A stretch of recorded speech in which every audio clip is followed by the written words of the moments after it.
율법과 하나님 나라의 복음이라는 제목으로 누가복음 16장 1절에서 18절 말씀까지 오늘 밤에 은혜 받는 시간이 되시기를 바랍니다.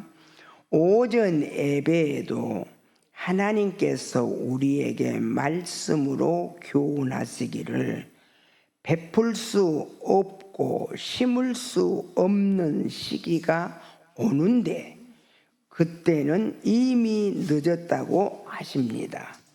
그러므로 너희는 시간을 선용하라 하십니다.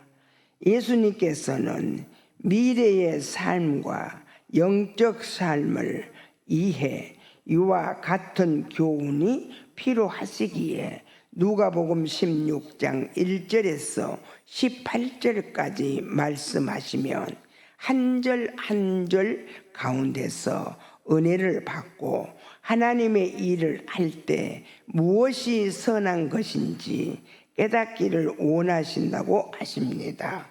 우리 하나님께서 주신 말씀으로 은혜 받으시는 시간이 되십시다. 1절 2절 읽어보세요. 또한 제자들에게 이르시되 어떤 부자에게 청지기가 있는데 그가 주인의 소유를 낭비한다는 말이 그 주인에게 들린지라. 주인이 그를 불러 이르되 내가 내게 대하여 들은 이 말이 어찌 됨이냐. 내가 보던 일을 세마라. 청지기 직무를 계속하지 못하리라 하니. 아멘. 아멘. 이제 제자들에게 앞으로 살아갈 삶, 곧 사역의 때를 어떻게 살아야 할지를 알려주시는 말씀이십니다. 비유로 말씀하시기를 어떤 한 부자가 있는데 그 부자가 어떻게 사는 것이 예수님 옳습니까? 그렇게 묻고 있습니다. 소유를 낭비한다는 말을 듣는 것이 좋겠느냐? 아니면 맡겨진 것을 아끼고 지혜롭게 베풀고 나눈 것을 사용한다는 말을 듣는 것이 좋겠느냐 하십니다. 2절을 보면 주인이 그 하인을 불러 네가 보던 일을 세마라고 말씀을 하십니다. 지금 이 시간 우리에게도 동일하게 말씀하십니다. 네가 맡은 일을 한번 셈해 보라 하십니다. 3절 4절 읽어보세요. 청지기가 속으로 이르되 주인이 내 직분을 빼앗으니 내가 무엇을 할까. 땅을 파자니 힘이 없고 빌어먹자니 부끄럽구나. 내가 할 일을 알았도다. 이렇게 하면 직분을 빼앗긴 후에 사람들이 나를 자기 집으로 영접하리라 하고. 아멘. 이 말씀을 보면 이미 때가 늦어버린 상황입니다. 하나님의 사람이 해야 할 도리를 다 하지 못했기에 내 직무를 세마라. 계속하지 못하리라고 우리 주님은 말씀을 하시고 계십니다. 이 말씀을 듣는 청지기는 마음으로 내가 땅을 파자니 힘이 없고 빌어먹자니 부끄럽구나 하며 자신의 처지를 깨닫습니다. 이와 같은 어려움이 생기지 않도록 우리의 신앙생활이 본이 되어야 함을 비유로 보여주시고 계십니다. 직무를 빼앗긴 후가 아니라 빼앗기기 전에 하나님께서 말씀하실 때 그 법을 지키는 우리가 되어야 한다고 하십니다. 5절 읽어보세요. 주인에게 빚진 자를 일일이 불러다가 먼저 온 자에게 이르되 내가 내 주인에게 얼마나 빚졌느냐. 아멘. 이 청지기는 뒤늦게 깨달았습니다. 내가 할 수 있는 것이 없구나. 갈 곳이 없구나 하면 자신을 돌아봅니다. 이후의 말씀을 보면 누이치면 행동으로 옮기게 되고 결국 주인에게서 인정을 받게 됩니다. 사랑하는 형제자매 여러분, 우리는 아직 기회가 있습니다. 믿음 생활의 기회가 있고 사회생활의 기회가 있고 가정에서도 기회가 있고 또 학생들은 학교 생활 가운데 부족한 것이 있다면 빨리 깨닫고 돌이켜야 한다고 하십니다. 이 청지기처럼 돌이킬 수 있다면 우리 모두 복을 받게 될 것입니다. 제자들도 이 말씀을 통해 크게 깨닫고 있습니다. 우리도 함께 깨닫고 바로 서야 한다고 하십니다. 6절에서 8절 읽어보세요. 말하되 기름 100마리니이다.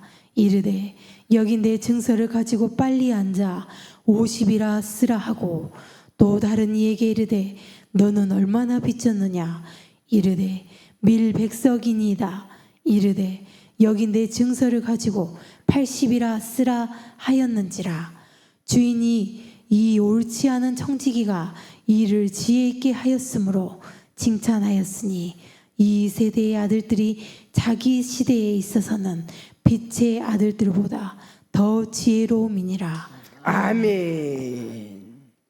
청지기한테 지혜롭다고 우리 하나님 말씀하시지요. 여기 6절을 보니 말하되 기름 몇 마를 네가 빚을 졌냐 그렇고 물으시고 있지요. 그래서 청지기가 물읍니다. 증서를 보자. 50이라고 써라. 또 밀을 얼마나 빚을 졌냐. 100석입니다. 80이라고 써라. 그러고 감합니다. 우리는 형제의 잘못을 이렇게 감해주는 청지기, 또 빚을 서로 감해주는 청지기가 되라고 말씀을 하십니다. 청지기가 깨닫고 나서 행하니 주인이 그것을 보시고 칭찬을 합니다. 빚진 자들의 빚을 줄여주면 은혜를 베풉니다. 이 모습은 우리에게도 적용이 됩니다. 우리가 주님께 큰 빚을 탕감받는 자이기에 형제의 허물도 용서할 수 있어야 합니다. 오늘 말씀을 통해 형제를 용서하는 자가 곧 은혜를 입은 자임을 깨닫게 하십니다. 또 9절에서 12절을 읽어보세요. 내가 너희에게 말하노니 불의의 제물로 친구를 사기라. 그리하면 그 제물이 없어질 때 그들이 너희를 영주할 처소로 영접하리라. 지극히 작은 것에 충성된 자는 큰 것에도 충성되고 지극히 작은 것에 불의한 자는 큰 것에도 불의하니라. 너희가 만일 불의한 제물에도 충성하지 아니하면 누가 참된 것으로 너희에게 맡기겠느냐. 너희가 만일 남의 것에 충성하지 아니하면 누가 너희의 것을 너희에게 주겠느냐. 아멘. 지극히 작은 것에 충성된 자는 큰 것에도 충성되고 지극히 작은 것에 불의한 자는 큰 것에도 불의하다고 말씀을 하고 계십니다. 사소한 일이라도 진실하게 감당해야 큰 일도 맡길 수 있다는 말씀을 하시고 계십니다. 그러므로 이 청지기처럼 깨닫고 선용하면 다른 이들에게 은혜를 나누는 삶을 살라고 하십니다. 또 13절을 읽어보세요. 지파인이 두 주인을 섬길 수 없나니 혹 이를 미워하고 저를 사랑하거나 혹 이를 중히 여기고 저를 경히 여길 것임이니라. 너희는 하나님과 재물을 겸하여 섬길 수 없느니라. 아멘. 한 사람이 두 주인을 섬길 수 없다고 말씀을 하십니다. 마음이 나누어진 신앙은 옳지 않다고 말씀을 하십니다. 세상과 하나님 사이에 걸쳐 있는 믿음이 아니라 오직 하나님만을 섬기는 온전한 믿음이 되어야 한다고 말씀을 하시고 계십니다. 바리새인과 같은 예식적인 신앙을 경계하라고 우리 하나님 말씀을 하시고 계십니다. 14절에서 15절입니다. 바리새인들은 돈을 좋아하는 자들이라 이 모든 것을 듣고 비웃거든 예수께서 이르시되 너희는 사람 앞에서 스스로 옳다 하는 자들이나 너희 마음을 하나님께서 아시나니 사람 중에 높임을 받는 그것은 하나님 앞에 미움을 받는 것이니라. 아멘.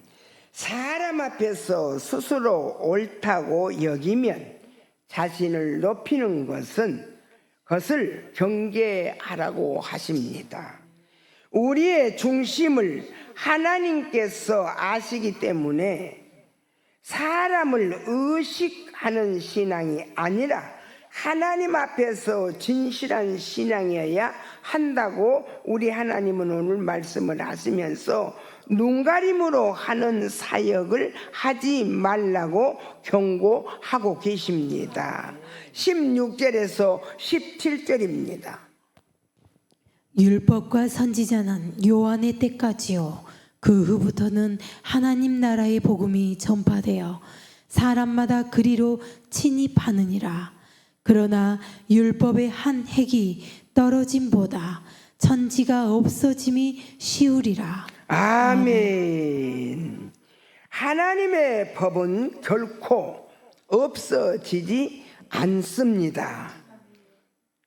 기록된 말씀은 그대로 이루어진다고 말씀을 하시고 계십니다. 그러므로 그 말씀을 어기고 사는 것은 옳지 않다고 말씀을 하고 계십니다. 특히 재물은 우리의 마음을 흔드는 강한 유혹이기에 더욱 주의하라고 말씀을 하고 계십니다. 하나님 안에 거할 때 세상과 재물의 유혹을 이길 수 있습니다. 하나님 안에서만, 하나님의 은혜 안에서만 재물의 유혹을 이길 수 있다고 말씀을 하고 계십니다. 18절 읽어주세요. 무릇 자기 아내를 버리고 다른 데 장가드는 자도 간음하며 무릇 버림당한 여자에게 장가드는 자도 간음함이니라. 아멘. 하나님의 균례와 법도를 가볍게 여기고 어기면 우리는 아무것도 할 수 없습니다. 작은 일에 충성하지 못하면 큰 일도 맡길 수 없고 세상 재물도 바르게 사용하지 못하면 하나님께서 참된 것을 맡기시지 않는다고 말씀을 하고 계십니다. 우리의 미래의 삶과 영적 삶을 이해 분명하게 옳고 그름을 분별하는 하나님의 사람이 되라고 말씀을 하고 계십니다. 믿음의 무게가 하나님 보시기에 합당해야 합니다. 미달되는 믿음이 아니라 하나님께 인정받는 믿음이 되어야 한다고 말씀을 하시고 계십니다. 저와 여러분이 하나님의 청지기로서 지극히 작은 것에 충성하여 하늘의 참된 것을 맡은 참된 일꾼이 되시기를 주님의 이름으로 축복을 빌면서 오늘 여기서 오후 말씀을 마치겠습니다.